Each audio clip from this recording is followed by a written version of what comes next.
ध्यान से देखेंगे सभी।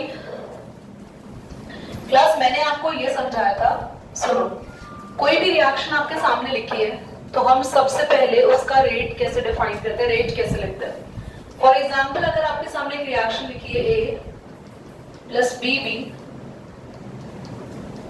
तो हम इस रिएक्शन का रेट कैसे लिखेंगे, K A B, ठीक है।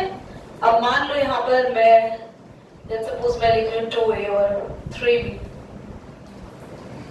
4 लिख लो, तो A और B की जो पावर है ना, वो मैंने यहाँ पे PNQ लिखी है, आपको समझाने के लिए बता रही हूँ। PNQ can be equal to 2 and 3 और may be equal to 2 and 3 और may not। किसी भी रिएक्शन में जब आप उसकी रेट इक्वेशन लिखते हैं तो रेट इक्वेशन लिखते समय जो आप रिएक्टेंट की कंसंट्रेशंस यहाँ पे लिख रहे हैं उसकी जो पावर है वो इससे मैच कर भी सकती है और नहीं भी कर सकती है। पर अगर ये मैच कर रही है तो भी हम इसकी को ऑर्डर बोलेंगे प्लस करके, और अगर मैच नहीं कर रही, मान लो यहाँ पे लिखी है पावर 4 और यहाँ लिखी है हाफ, तो ऑर्डर ऑफ द रिएक्शन हम यहां से देख के नहीं बताएंगे, 4 प्लस हाफ, तो ऑर्डर आपके पास कितना हो जाएगा, 4 प्लस हाफ कितना हो गया, 9/2। समझ में आ रही है आपको मेरी बात। रिएक्शन के ऑर्डर को देखने के लिए आप रिएक्शन का क्या देखेंगे, रेट इक्वेशन। रेट इक्वेशन में लिखी हुई रिएक्टेंट्स की पावर के सम को बोलते हैं order. So order of the reaction is P plus Q। Is that clear everybody? Now दीदी अगर हमें रेट इक्वेशन नहीं दी और हमें कोई रिएक्शन दे रखी है और हमें पूछा हुआ है कि उस रिएक्शन का ऑर्डर बताओ, तो आपको बहुत ध्यान से रिएक्शन को देखना है। अगर वो एक ऐसी रिएक्शन है जिसमें पूरी रिएक्शन में गैसेस इन्वॉल्व है, ध्यान से देखना, N2 प्लस 3H2, यहां आयरन कैटलिस्ट होते हैं, आपको पता होगा, ये भी गैसियस नेचर में है, ये भी गैसियस नेचर में है। अगर पूरी रिएक्शन में पूरा फेज गैसियस हो और आपके पास एरो के ऊपर कैटलिस्ट हो, तो ऐसी सभी रिएक्शन के ऑर्डर्स 0 होते हैं, यानी कि K रेट N2, सॉरी क्या लिख दिया,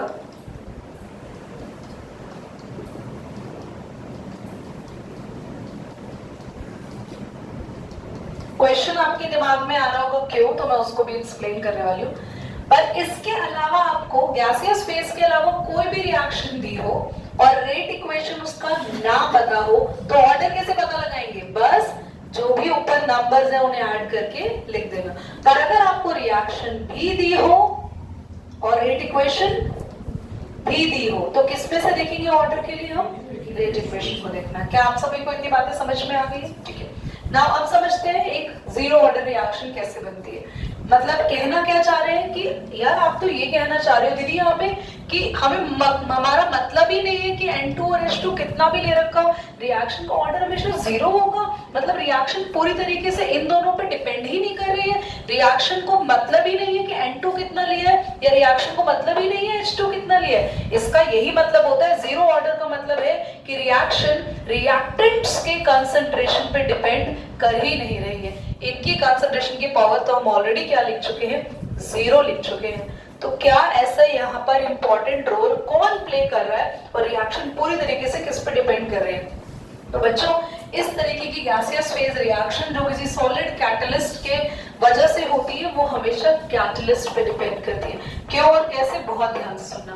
मैंने एक आयरन लिया है, यहाँ पे हो क्या रहा था, N2 एक ऐसी गैस है जो कि रैंडमली मूव करती रहती है एनवायरनमेंट में, हाइड्रोजन एक ऐसी गैस है जो रैंडमली मूव करती रहती है एनवायरनमेंट में। इन दोनों गैसेस को पास में लाना और उससे अमोनिया बनाना एक बहुत ही डिफिकल्ट टास्क था हमारे लिए, क्योंकि गैसेस आपस में कंबाइन नहीं कर सकती। तो आयरन एज अ कैटलिस्ट ने क्या किया, अपनी एक रिएक्टिव सरफेस बनाई, रिएक्टिव नहीं एक्टिव सरफेस बनाई, और उस सरफेस पर N2 भी आता गया और भी आता गया, तो बहुत सारे N2 मॉलिक्यूल और H2 मॉलिक्यूल यहाँ पर आते गए और रिएक्शन होती गई।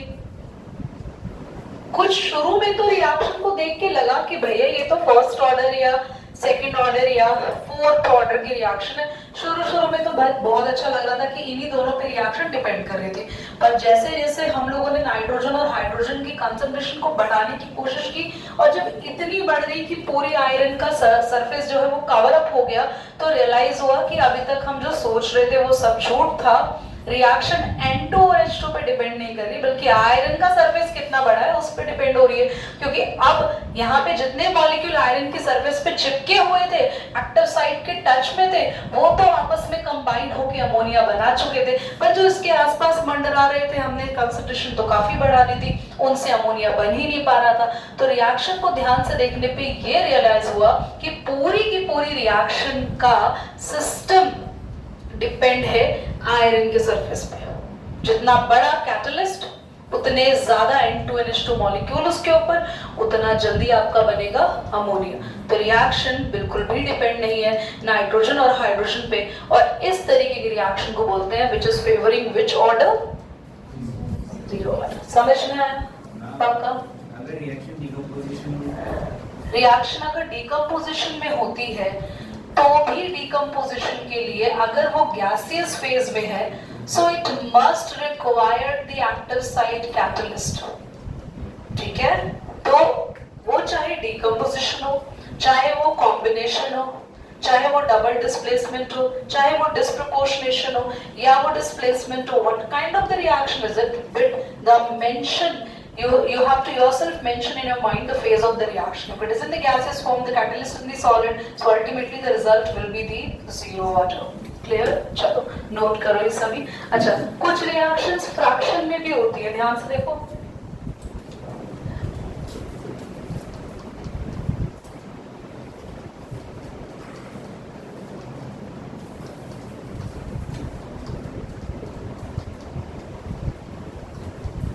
डबल है ना ये? एक O बच गया, ठीक है? O नहीं बचेगा सर, CH बच रहा है, तो फिर तो कुछ और ही बनेगा।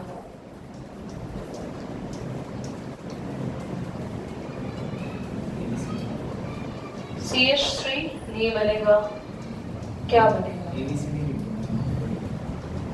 अरे ये रिएक्शन है, कैसी बात कर रही हो तुम? ABCD कैसे लिखते हैं? तब भी एक कार्बन बच रहा है ना, है ना?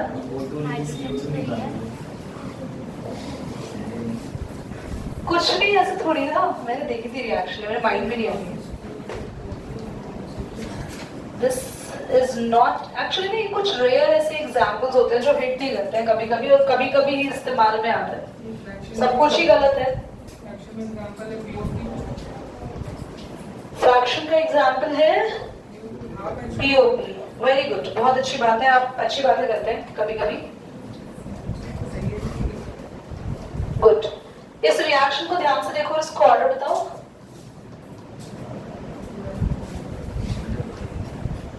आपको क्या लग रहा है ऑर्डर? हाफ ऑर्डर है इसका, ठीक है? तो एक्चुअली में लग तो रहा है कि ऑर्डर ये है, और कई कई बुक्स में मैंने इसका 3/2 भी देखा है, हाफ इसमें लिखा हुआ है ना। पता कैसे चले? हेमरेट इक्वेशन देख के पता लगाएंगे, बस आपको पता लगाना है कुछ रिएक्शंस के ऑर्डर है। आपका माने कि जैसे हमें रिएक्शन दे दी उसके ऑर्डर पता लगाना। सो अभी हम आगे जाके कुछ मेथड पढ़ने वाले हैं जो हमें हेल्प करेंगे रिएक्शन के ऑर्डर को पता लगाने में।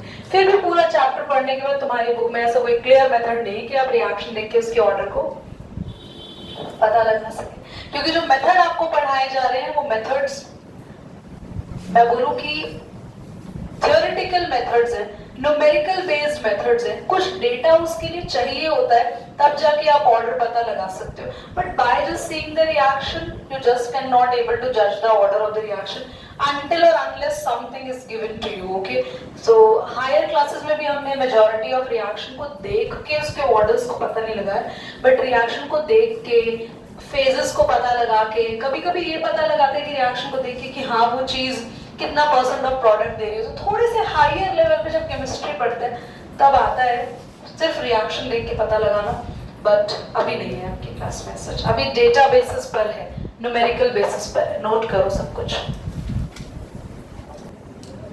One is in solution and another one is in gaseous solution.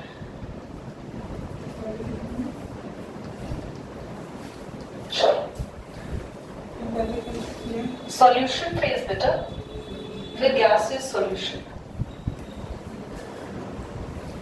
Class आपके पास किसी भी रिएक्शन का जो भी ऑर्डर चल रहा होता है उसी के अकॉर्डिंग के की यूनिट्स डिसाइड होती है. तो फॉर जीरो ऑर्डर हम बात करेंगे तो रेट क्या होगा जीरो ऑर्डर के लिए, जल्दी बोलो. के ए की पावर 0. रेट की यूनिट होती है बच्चों मोल पर लीटर पर सेकेंड, और रेट है ना. हाँ, रेट क्या होता है? Rate change in concentration with respect to time. तो चेंज इन कंसंट्रेशन की unit with respect to time, इसलिए टाइम नीचे होता है तो ऊपर आने के बाद क्या हो गया?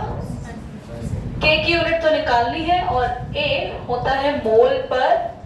वैसे तो मुझे यहाँ लिखने की जरूरत नहीं थी क्योंकि इसकी पावर 0 है, तो ये खत्म. तो हमारे पास मोल, ठीक है. मैं आपको बस 2 ऑर्डर्स की कैलकुलेट करके बता रही हूँ, बाकी के खुद आप लोग घर पर कैलकुलेट कर लेना. क्या आएगा? मोल पर लीटर पर, ये सिर्फ मोल पर कैंसिल कितना आया? पर सेकेंड. अब मैं आपको एक फंडामेंटल फॉर्मूला दे देती हूँ जिसपे आप किसी की भी यूनिट कैलकुलेट कर सकते हैं. मोल पर लीटर की पावर 1 माइनस n पर सेकेंड. देख लो, जीरो ऑर्डर के लिए n को क्या पुट करेंगे? 0. तो 1 माइनस 0 1, तो मोल पर लीटर पर सेकेंड. फर्स्ट ऑर्डर के लिए इनको 1 रखेंगे तो 1 माइनस 1 0 हो गया, पावर 0 तो n खत्म, पर सेकेंड. तो आगे आप किसी के लिए भी कैलकुलेट कर सकते हैं. तो ये सॉल्यूशन फेज के लिए है. हाँ, फ्रैक्शन का निकाल दो अगर बोल रहा है. वैसे फ्रैक्शन में ऑर्डर में ऐसे आता नहीं है क्वेश्चन में करना, बट अगर आ भी जाएगा तो उससे क्या फर्क पड़ रहा है? मान लो इसकी पावर 2/3 लिख रहे हैं तो क्या दिक्कत है? मोल की पावर 2/3 नीचे आ जाएगा, ये मोल की पावर 1, फिर मोल की पावर 2/3 ऊपर जाके माइनस. तो नॉर्मली जैसे मैथ सॉल्व करते हैं. ये गैसियस फेज के लिए क्या होगा? देखो, मोल पर लीटर को ना हम लोग लिखते हैं पर एटीएम, पर एटीएम. ठीक है. तो बस जहां जहां मोल पर लीटर है तो इसकी यूनिट क्या हो जाएगी गैसियस फेज में? पर एटीएम. एटीएम होना चाहिए, खाली पर एटीएम नहीं होना चाहिए. It must be only ATM. हाँ, ओनली एटीएम बच्चों. एटीएम पर सेकेंड. और इसका तो कुछ है ही नहीं ना. एटीएम हम किसको लिखेंगे? मोल पर लीटर को लिखेंगे. तो इट इज ओनली पर सेकेंड. और देखो मोल पर लीटर को क्या कहते हैं? तो इसका फंडामेंटल फॉर्मूला हुआ एटीएम की पावर 1 माइनस n पर second. Is it clear? Now you can calculate any order for any order. क्या हुआ? ये कौन बोला से? तुम कहने वाली थी क्या? ऑर्डर अगर ये क्वेश्चन में आपको रेट दे रखा है तो ऑर्डर क्या होगा? जल्दी बोलो. हाँ, 4/2 हो जाएगा. इन दोनों को प्लस करेंगे, दैट इज सेकेंड पार्ट में आपको एक रेट दिया हुआ था जिसका क्वेश्चन था ABC. बहुत बढ़िया, लक्ष्य बहुत बोल रहा है, बहुत अच्छी बात है. और हमें बोला है आगे जाके फर्स्ट में अब बताओ लक्ष्य, इफ ए गेट्स हाफ, मुझे जल्दी से बताओ बेटा, अगर एक ही हम वैल्यू को हाफ कर दें तो बताएंगे रिएक्शन का ऑर्डर या रेट? रेट क्या होगा? हाफ हो जाएगा, बहुत बढ़िया। अगला भी पूछ लो उससे एक बार। नहीं यार, ये तो पूछ के बताया ना आपने, कॉमन सेंस लगाओ, से पूछने की क्या जरूरत है। अगर ए हाफ हो रहा है, ध्यान से देखना, ध्यान से देखो, अगर आप ए को क्या कर रहे हो, हाफ, ये नया रेट है, इसको न्यू रेट लिखना। न्यू रेट में आपने ए को हाफ कर दिया, जो चेंजेस आप कर रहे हो वो जो नंबर है उसको बाहर ले लो, उस नंबर को जब आप बाहर ले लेंगे तो अंदर क्या बचेगा, के ए बी सी स्क्वायर। ये क्या है, आपका पुराना रेट, तो न्यू रेट जो है वो पुराने रेट के क्या हो गया, हाफ हो गया। बस बच्चों, इसमें ये सॉल्व भी नहीं करना, लॉजिक अपने खोपड़ी से लगाओ। अगर ए हाफ हो रहा है तो नंबर क्या बाहर आएगा, 2 ही बाहर आएगा बाहर, तो रेट भी हाफ हो जाएगा। अगर बी डबल हो रहा है, मान लो बी डबल, बी 2 से मल्टीप्लाई हो रहा है, तो नया रेट क्या होगा, 2 बाहर आ जाएगा, तो वो भी डबल हो जाएगा। अगर सी डबल हो रहा है तो 4 बाहर आएगा, क्योंकि उसकी स्क्वायर पावर है, आप देख लिया करो, तो 4 बाहर आएगा, तो new rate will be 4 times, एक मैंने दिया होता C will be half, C triple. अगर ए बी सी ट्रिपल हो गए तो उसको भी बहुत आराम से, वैसे तो ऐसे ही सॉल्व करा जा सकता है। अगर तीनों ट्रिपल हो गए तो 3a 3b और 3c का स्क्वायर, तो 3 3 जा 9 और ये भी 9 हो जाएगा, तो 81 टाइम्स आएगा आपका ओल्ड रेट। न्यू रेट कितना टाइम्स हो गया, 81 टाइम्स। कुछ था ही नहीं इस क्वेश्चन में, बट वही करें।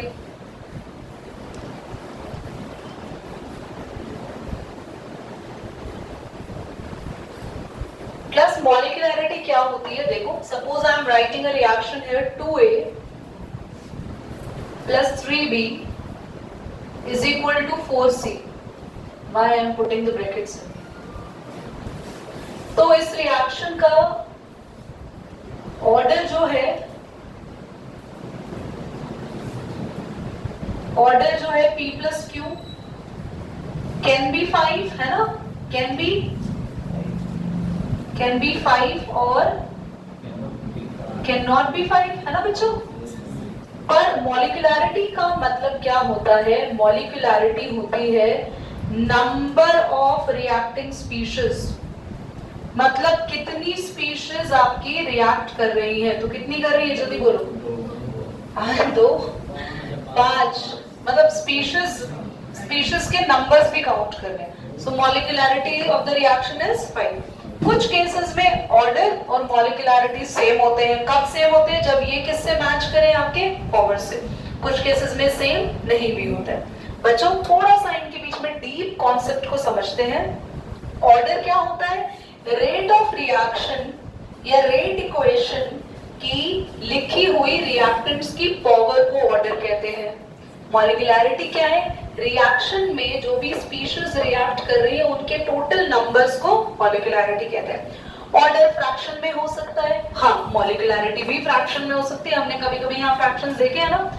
ऑर्डर 0 हो सकता है पर मॉलिक्यूलरिटी 0 नहीं हो सकती। कभी ऐसा लिखा है आपने, हम रिएक्शन देख रहे हैं 0a, नहीं, तो ऑर्डर कैन बी 0, क्योंकि हमने देखा है जिस रिएक्शन में, अभी मैंने यहाँ पे रिएक्शन लिखी थी N2 + 3H2 वाली, जिस रिएक्शन में हमारा रेट रिएक्टेंट्स पर डिपेंड नहीं करता, रिएक्टेंट्स है तो, पर उनके होने ना होने से ऑर्डर पर कुछ फर्क नहीं पड़ रहा है ना, तो उस केस में हमारा ऑर्डर तो 0 हो जाता है पर मॉलिक्यूलरिटी 0 नहीं होगी। मॉलिक्यूलरिटी कितनी होगी इसकी मुझे बताएंगे युवराज? युवराज नहीं, युवराज, कितनी, नाम बदल दिया बेचारे का, 4। तो मॉलिक्यूलरिटी कितनी हो गई, 4। So order can be 0, molecularity cannot be 0. Order and molecularity can be equal to each other, cannot be equal to each other. And molecularity cannot be calculated experimentally. Molecularity एक theoretical concept है, पर order एक experimental concept है। Order को calculate करने के लिए हम सिर्फ ये देख के नहीं बता सकते ऑर्डर क्या है। मैंने आपको बताया है कि ऑर्डर कैलकुलेट करने के लिए we have some sort of experiment. तो ऑर्डर इज द एक्सपेरिमेंटल